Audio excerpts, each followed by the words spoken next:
Assalamu alaikum. Dear students, now we are going to study the third topic of our English course book, that is a poem. The title of the poem is Basketful of Moonlight, which is written by Mr. Sunil Sharma. Today, you will see the detailed explanation and the personal response answers. So, watch it till the end.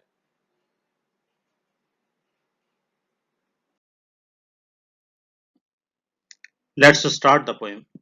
The title of the poem is Basketful of Moonlight, which is written by Mr. Sunil Sharma.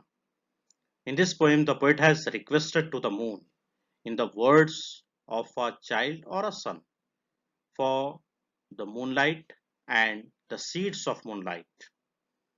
Actually, the poet wants to do something for his father, who always comes late in the evening from his workplace. Indirectly, the poet expressed his emotions for his father. यानी यहाँ poem का जो title है वो है बास्केटफुल of moonlight, जो सुनील शर्मा ने पेश की है। इस पोएम में पोएट ने मून से दरख्वास्त पेश की है। किस लिए? मूनलाइट के लिए और यानी चांदनी के लिए और उसके बीजों के लिए। यानी यहाँ एक बच्चे के जहन पेश किया गया है, जो बच्चा अपने वालिद की मदद करना चाहता है, और क्योंकि उसके जो वालिद है वो अपनी जो काम की जगह है वहाँ से आने में उन्हें ताख़ीर होती है, और एक बच्चे के जज्बात पेश किए गए हैं कि वो अपने वालिद की जो शफ़क़त है, मोहब्बत है, उसे हासिल करने के लिए कुछ करना चाहता है। आइए देखते हैं poem. O moon, give me moonlight, basketful or 2 baskets full with seeds of moonlight. यानी यहाँ पोएट क्या कर रहे हैं? एड्रेस कर रहे हैं डायरेक्टली मून को। गिव मी मूनलाइट, और कह रहे हैं कि मुझे मूनलाइट दो, और क्या दो? सीड्स। और कितने? बास्केटफुल और 2 बास्केट्स फुल। यानी यहाँ पे हमने जब कोई चीज की मकदार बहुत ज्यादा लेनी है तो उसके लिए हम इस्तेमाल कर सकते हैं। From the city to my village on the sides of the path I want to sow many small small moons of light. यानी पोएट क्या कह रहे हैं कि from the city to my village, यानी सिटी से लेकर विलेज तक, यानी शहर से लेकर गांव तक, on the sides of the path, path यहाँ रास्ते के लिए, जो रास्ते के जो दोनों साइड्स होते हैं वहां पे क्या करना चाहता हूँ? I want to sow many small small moons of light. यहाँ सो, SOW, सो हम इस्तेमाल करते हैं बीज बोने का जो अमल है उसके लिए। पोएट कह रहे हैं कि मैं बीज बोना चाहता हूँ। किस चीज के बीज? जो मून्स होते हैं रोशनी के, उन्हें बोना चाहता हूँ। The whole village goes to the city daily to work, it becomes dark on its way back. यानी यहाँ पे पोएट जो है वहाँ के हालात बता रहे हैं कि जो पूरा गांव है वो कहाँ जाता है? सिटी जाता है। किस लिए? वर्क करने के लिए, यानी किसी काम के सिलसिले में। And it becomes dark on its way back, और उनके वापस आने तक क्या होता? डार्क। यानी यहाँ पे अंधेरे के लिए इस्तेमाल हुआ है। As my village is quite far, और यहाँ पे वजह भी बता रहे हैं कि जो उनका गांव है वो काफी दूर है। यहाँ फार जो इस्तेमाल हुआ है वो फासले के लिए या दूरी के लिए इस्तेमाल हुआ है। The route is tough and full of snakes and scorpions, और जो रास्ता है वो क्या है? टफ है, मुश्किल है। And full of snakes and scorpions, यानी वो सांपों से और बिच्छुओं से भरा हुआ है। Neither bus nor cart plies, यानी प्लाइज यहाँ पे हम ले सकते हैं travels regularly over a route, यानी किसी रास्ते पर रोजाना जो गाड़ियां चलती है। तो पोएट कह रहे हैं neither bus nor cart plies, यानी ना बस चलती है और ना ही कोई गाड़ी। When my father returns home, I am asleep. यानी जब मेरे फादर वापस आते हैं मैं सो चुका होता हूँ। And he goes back early in the morning, और वो क्या होता है? सुबह जल्द चले जाते हैं। while I am sleeping, यानी जिस वक्त मैं सो रहा होता हूँ। Now students, we will see some poetic devices, whatever used by the poet, जिनका जिक्र और जिनके ताल्लुक से हमने अपनी पहली पोएम में बहुत तफसील से देखा है कि ये पोएटिक डिवाइसेस क्या होते हैं, पोइट्स इन डिवाइसेस का इस्तेमाल क्यों करते हैं, और साथ ही साथ उनका जो कॉन्सेप्ट है, यानी डेफिनेशंस और वजाहत हम तफसील से देख चुके हैं। आइए देखिए यहाँ पे the first line, O moon. यहाँ पे आप देख रहे हैं क्या हो रहा है, पोएट जो है एड्रेस कर रहे हैं, डायरेक्टली एड्रेस कर रहे हैं किसे, मून को। और हमने देखा है अपने फर्स्ट पोएम में ही देखा है कि जब पोएट अपनी किसी लाइन में किसी इनएनिमेट ऑब्जेक्ट और एब्सेंट ऑब्जेक्ट को क्या करे, डायरेक्टली एड्रेस करे, तो वो फिगर ऑफ स्पीच कहलाती है एपोस्ट्रोफी। यानी यहां पर हम कह सकते हैं कि इस लाइन में पोएट ने क्या इस्तेमाल की है, apostrophe.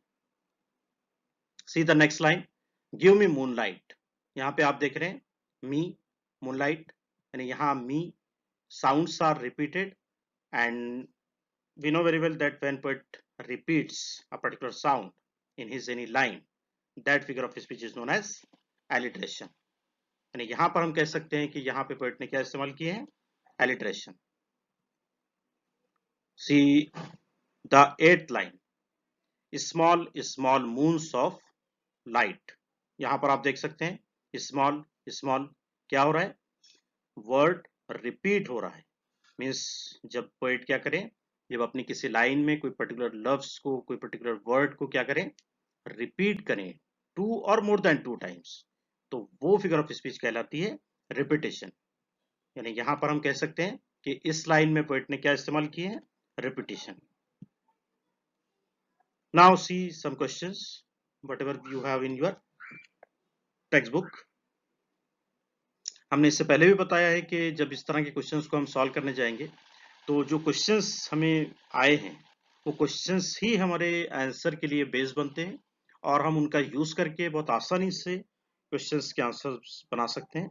Now see what does the poet wish to get from the moon and why. यानी क्वेश्चन क्या हो रहा है कि जो पोएट है वो मून से क्या लेना चाहते हैं और क्यों। तो आप क्वेश्चन का सपोर्ट लेते हुए आंसर का स्टार्ट कर सकते हैं। द पोएट विश, अब यहाँ पे आप देख रहे हैं क्वेश्चन में डज है, तो मतलब यहाँ पे हम विश को ये से ऐड कर सकते हैं, विशेष हो जाएगा। The poet wishes to get, आप क्या लेना चाहते हैं, हमने देखा है moonlight and seeds of moonlight, तो हम यहाँ पे ऐड कर देंगे the poet wishes to get the moonlight and the seeds of moonlight from the moon. अब उसके बाद सेकंड पार्ट है क्वेश्चन में, वाई, क्यों लेना चाहते हैं। अब हमने देखा है यहाँ पर कि पोएट ने कहे हैं कि भी I want to show many small small moons of light, तो अब आप इसको, लेकिन यहाँ पर हमने एक चीज का ख्याल रखना है कि जो पोएम में स्ट्रक्चर इस्तेमाल किया जाता है वो पोएम के जो तकाजे हैं उसको पूरा करने के लिए इस्तेमाल किए जाते हैं। अब हमने यहाँ पे जब आंसर देना है तो जो सेंटेंस स्ट्रक्चर है उसके बेस पर हमने अपना आंसर देना है, तो आप इसमें ऐड कर सकते हैं for sowing small small moons of light, और कहाँ पे, on the path.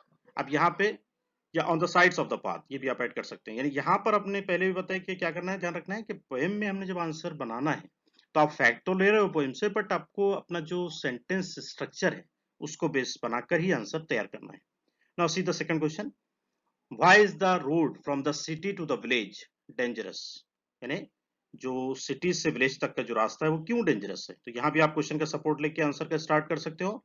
The road from the city to the village, वही हेल्पिंग वर्ब यानी इज जो इस्तेमाल हुआ है वो आप ले सकते हैं यहाँ पे, इज डेंजरस। अब आपको रीजन देना है तो आप रीजन फैक्ट आप ले सकते हैं पोएम से, क्या, the route is tough and full of snacks and scorpions. तो अब यहाँ पे आपने क्या करना है, आंसर के स्टार्ट फिर से हम कर रहे हैं, the road from the city to the village is dangerous because it is full of snacks and scorpions। Now see whatever we have discussed now, अभी हमने जो डिस्कस किया है क्वेश्चंस को, वही क्वेश्चंस को हमने यहाँ पे प्रेजेंट किया है। See the poet wishes to get 1 or 2 basketful of moonlight with the seeds of moonlight from the moon। अभी इतना पार्ट हमने क्वेश्चन से लिया है, फिर उसका रीजन हमने दिया है for sowing small small moons of light on the sides of the path. Clear. वैसे ही सेकंड क्वेश्चन जो हमने डिस्कस किया है अभी, why is the road from the city to the village dangerous, तो यहाँ पे आपने आंसर का स्टार्ट किया है क्वेश्चन का बेस लेके, the road from the city to the village is dangerous. इतना पार्ट आपने क्वेश्चन से लिया है। देन रीजन दे रहे हैं आप, because it is full of snacks and scorpions. Clear.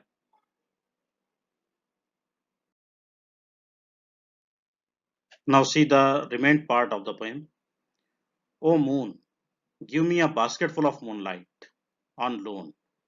यानी यहाँ पोएट फिर से मुखातिब है मून से और कह रहे हैं give me a basketful of moonlight on loan. यहाँ पे लोन जो टर्म और वर्ड इस्तेमाल किया गया है, ये एक बच्चे के जहन का पता चल रहा है कि उसको जो समझा है कि भाई हमारे पास कोई चीज़ नहीं है और हमने उसे किसी से लेना है तो हम लोन पर ले सकते हैं। और ये टर्म जनरली बैंक्स में इस्तेमाल की जाती है, लेकिन बच्चे ने अपना जो भी उसका मुशाहिदा रहा उसके बेस पर मुखातिब हुआ है मून से और कह रहा है कि मुझे लोन पर दो। और क्या क्या क्यों? I want to light the dark route. क्यों? क्योंकि मैं क्या चाहता हूँ, जो डार्क रूट है उसको रोशन करना चाहता हूँ। So that my father returns early, ताकि मेरे फादर जो है वो जल्द वापस आए। I too want to hear fairy tales and stories from him. यहाँ आई टू, ये टी डब्ल्यू टू भी वाले सेंस में हम समझने के लिए ले सकते हैं कि पोएट कह रहे हैं मैं भी चाहता हूँ क्या, फेरी टेल्स और कहानियां सुनना अपने फादर से। ओ मून, फेरी टेल्स हम यहाँ पे परियों की कहानी के लिए ले सकते हैं समझने के लिए। O moon give me a basketful of moonlight, फिर से मुखातिब हो रहे हैं पोएट और कह रहे हैं give me a basketful of moonlight. I want to sow seeds of moon, यानी मैं चाहता हूँ क्या करना, यानी जो सीड्स ऑफ मून है उन्हें बोना चाहता हूँ। On the sides of the path, यानी कहाँ पर, जो रास्ता है उसके दोनों जो साइड्स होते हैं वहां पर। Now see questions here, the third question, just as in the first part we had seen two questions. Here we have third question. Why does the poet want his father home early? यहाँ भी आप question का support लेते हुए answer को form कर सकते हैं। द पोएट वांट, अब यहाँ आप देख रहे हैं जैसे हमने इससे पहले भी देखा है, हेल्पिंग वर्ब को बेस बना रहे हैं हम कि यहाँ डज है इसलिए आप वांट्स इसने करना है कि ये क्यों हो रहा है, क्योंकि ये सिंपल प्रेजेंट टेंस में क्वेश्चन है और जिस टेंस में क्वेश्चन है उसी टेंस में हमने आंसर देना है। तो यहाँ क्वेश्चन हो रहा है the poet wants his father home early. अब क्यों हमने देखा है, यहाँ पे रीजन दिया है पोएट ने, क्या I too want to hear fairy tales and stories from him. तो अब इसको बेस बना के आप उसका रीजन दे सकते हैं। क्या आप कर सकते हैं कि आपने स्टार्ट किया है the poet wants his father home early because he wants to hear fairy tales and stories from him, ऐसे भी आप कर सकते हैं। या फिर आप डायरेक्टली फॉर ऐड करके भी कर सकते हैं, for hearing fairy tales and stories from him. Now see the fourth question. How do you spend your evening time with your family members? अब यहाँ पर हम जो क्वेश्चन देख रहे हैं ये फुल्ली पर्सनल रिस्पॉन्स है, यानी आपसे पूछा जा रहा है कि आप जो आपका शाम का वक्त है वो आपके फैमिली मेंबर्स के साथ आप कैसे गुजारते हो। इसे भी हम जब आंसर देंगे तो क्वेश्चन का सपोर्ट लेते हुए हम स्टार्ट करेंगे। यहाँ पे क्वेश्चन में यू है। अब ये यू किस लिए है, क्योंकि आपसे क्वेश्चन हो रहा है, अब आपने आंसर देना है तो आप यू को आई में टर्न कर दोगे। आई स्पेंड योर, अब यहाँ पे यूर को माई में टर्न कर दोगे। I spend my evening time with your, फिर से माई आप कर दोगे, माई फैमिली मेंबर्स। इतना पार्ट आपने क्वेश्चन से लिया है। अब इसके बाद आप जो करते हो वो आप ऐड कर दोगे। जैसे फॉर एग्जांपल आप कर सकते हो कि भाई आई spend my evening time with my family members by helping them in their daily chores or household activities and by playing outdoor games. Now see whatever we have discussed, जो हमने अभी third question को discuss किया है, आप देख सकते हैं यहाँ पे the poet wants his father home early for hearing fairy tales और स्टोरीज फ्रॉम हिम। इसी तरह से जो हमने अभी फोर्थ क्वेश्चन को डिस्कस किया है, see here I usually spend my evening time with my family members, इतना पार्ट हमने क्वेश्चन से लिया है, by helping them in their daily chores and by playing some outdoor games. यहाँ पर आप इसमें जो भी आपको चेंज करना है कर सकते हैं, पर्सनल रिस्पॉन्स है, यानी आप जो करते हैं वो आप ऐड कर सकते हैं। लेकिन हमने समझना क्या था कि जो क्वेश्चन का सपोर्ट लेकर हमने आंसर बनाना है, ये हमको एक्चुअली समझना है कि जिस टेंस में क्वेश्चन है उसी टेंस में हमने आंसर देना है। और क्वेश्चन को बेस बनाकर अगर हम आंसर फॉर्म करते हैं तो ये हमारे लिए ज्यादा इफेक्टिव रहेगा।